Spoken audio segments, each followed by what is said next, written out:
Hello दोस्तों। मेरा भाई आज मेरे कमरे में सोने के लिए आ गया था, लेकिन उनकी मौजूदगी की वजह से मैं वो सब काम नहीं कर पा रही थी जो मैं आम तौर पर रात के अंधेरे में करती रहती हूँ, जिससे मुझे बहुत आनंद मिलता है। पर मुझे क्या पता था कि आज के रात कुछ ऐसा होगा कि मैं पसीने से नहा जाऊंगी। उसने केवल 2 उंगलियों से मुझे पागल कर दिया।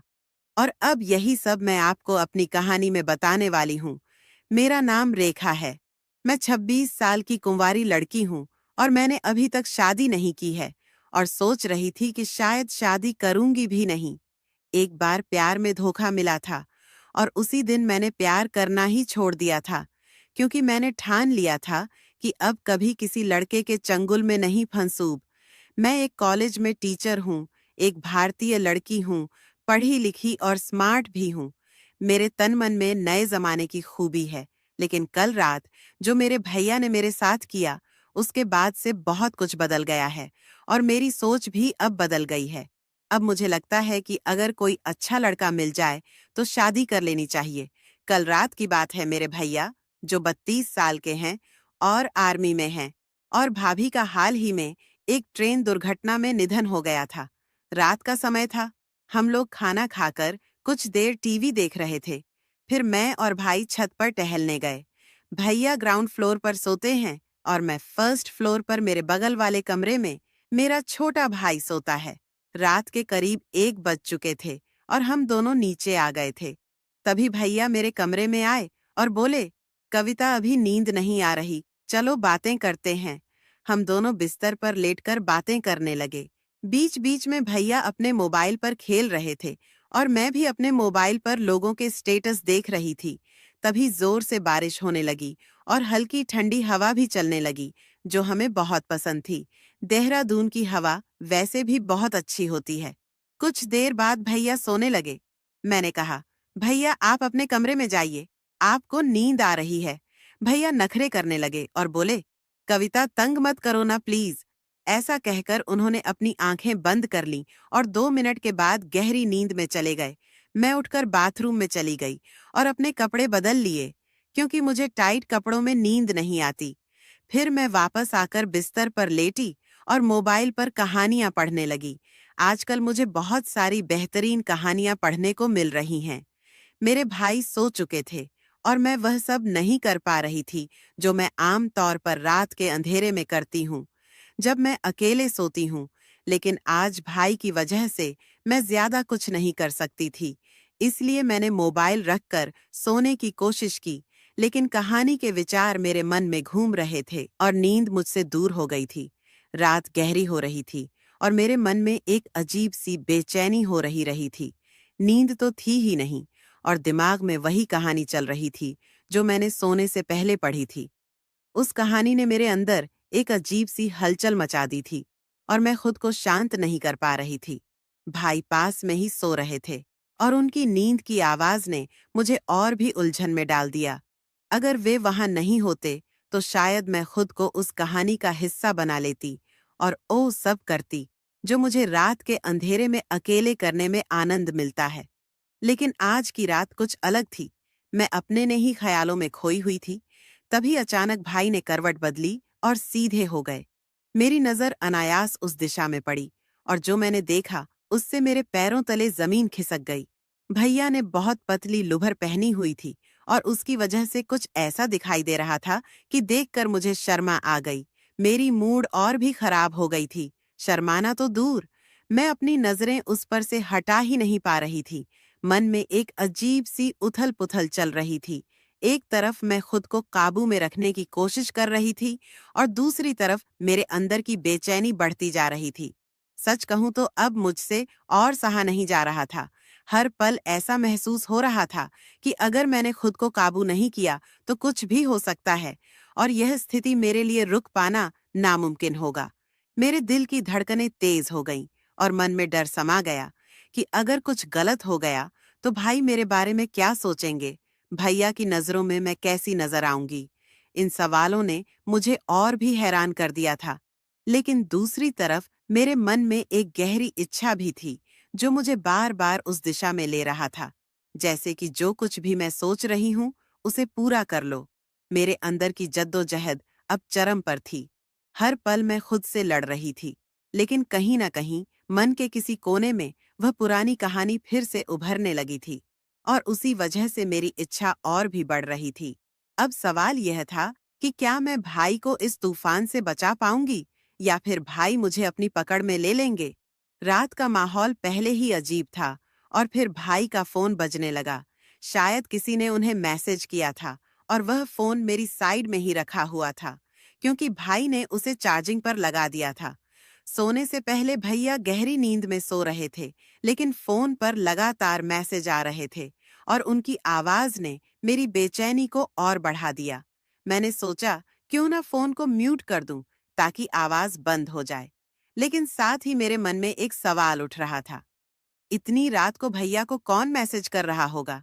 मुझे भैया के फोन का पासवर्ड पता था, इसलिए बिना किसी संकोच के मैंने उनका फोन चेक किया। जैसे ही मैंने स्क्रीन पर नजर डाली तो पाया कि भैया की गर्लफ्रेंड उन्हें कई मैसेज भेज रही थी। एक अजीब सी जिज्ञासा ने मुझे घेर लिया और मैं सोचने लगी कि आखिर वह वीडियो किस बारे में होगी। मैंने सोचा क्यों ना एक बार देख ही लिया जाए कि वीडियो में क्या है। जैसे ही मैंने वीडियो चालू की, मेरी आंखें जैसे फटी की फटी रह गई। मुझे समझ ही नहीं आ रहा था कि मैं क्या देख रही थी। उस वीडियो में जो कुछ भी दिखाया जा रहा था, वह मैं कभी भी नहीं सोच सकती थी। एक वीडियो खत्म हुई तो मेरे अंदर अगले वीडियो को देखने की इच्छा जाग गई। मैंने फिर दूसरी वीडियो पर क्लिक किया और मैं सारी वीडियो देख डाली। हर वीडियो ने मेरी हालत और भी खराब कर दी। मुझे समझ ही नहीं आ रहा था कि मैं यह सब क्यों देख रही थी। मुझे यह इतना अच्छा क्यों लग रहा था। फिर भी मैं रुक नहीं पा रही थी। मेरे हाथ कांप रहे थे, लेकिन मेरी नजरें स्क्रीन से हटने का नाम नहीं ले रही थीं। हर गुजरते समय के साथ मेरी बेचैनी बढ़ती जा रही थी। मैं खुद से जूझ रही थी, यह क्या कर रही हूँ? यह सवाल बार बार मेरे दिमाग में गूंज रहा था, लेकिन अब मैं खुद को कंट्रोल नहीं कर पा रही थी। वह वीडियो मेरे अंदर के तूफान को और बढ़ा रहा था। अब मेरे अंदर एक अजीब सी हिम्मत आ गई थी, या कहूँ कि मैं अपनी इच्छाओं के सामने बेबस हो गई थी। मैंने फैसला कर लिया था कि जो होगा देखा जाएगा। अब मैं वही करने जा रही थी जिसे मैं लंबे समय से रोकने की कोशिश कर रही थी। मेरे हाथ कांप रहे थे, दिल की धड़कनें तेज हो रही थी। मैं धीरे धीरे भैया के पास खिसक गई और उसके पास लेट गई। कुछ ऐसा हुआ जैसे कुछ हुआ ही ना हो। मन में हलचल मची थी, लेकिन मैंने खुद को संभाले रखा। थोड़ी देर तक मैंने सोने का नाटक किया ताकि अगर वह अचानक जाग जाए तो उसे यह लगे कि मैं गहरी नींद में हूँ। दिल की धड़कन तेज हो रही थी, लेकिन मेरे चेहरे पर एक अलग ही शांति था।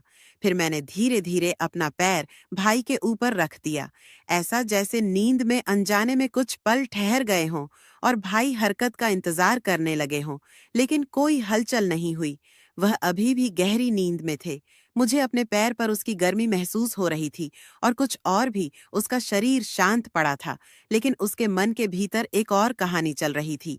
मेरे पैरों के नीचे उसका आकाश साफ साफ महसूस हो रहा था और उसकी कड़क आवाज ने मेरे अंदर की सारी उलझने और बढ़ा दी थी। मेरी धड़कनें तेज हो गई थीं और वही डर जो मुझे हमेशा था अब सामने था। अब मैं खुद को रोकने में नाकाम हो रही थी। हर गुजरते पल के साथ मेरी इच्छा और भी मजबूत हो रही थी। मुझे पता था कि अगर अब मैंने खुद को काबू में नहीं किया तो कुछ ऐसा हो जाएगा जिससे पीछे हटना मुमकिन नहीं होगा। लेकिन कुछ ही क्षणों में मेरा दिल और दिमाग जैसे आपस में जंग लड़ रहे थे और मैं धीरे धीरे अपने दिल के सामने हार ही मान ली थी। मैंने फिर से अपने पैर को हल्के से हटाया, यह जानने के लिए कि उसकी नींद कितनी गहरी है, लेकिन कोई हलचल नहीं हुई। अब मेरा दिमाग ठंडा हो रहा था और बस एक ही बात मन में गूंज रही थी। रात और खामोशी मेरे अंदर एक तूफान ला रहे थे। हर पल के साथ मेरी हिम्मत बढ़ती जा रही थी।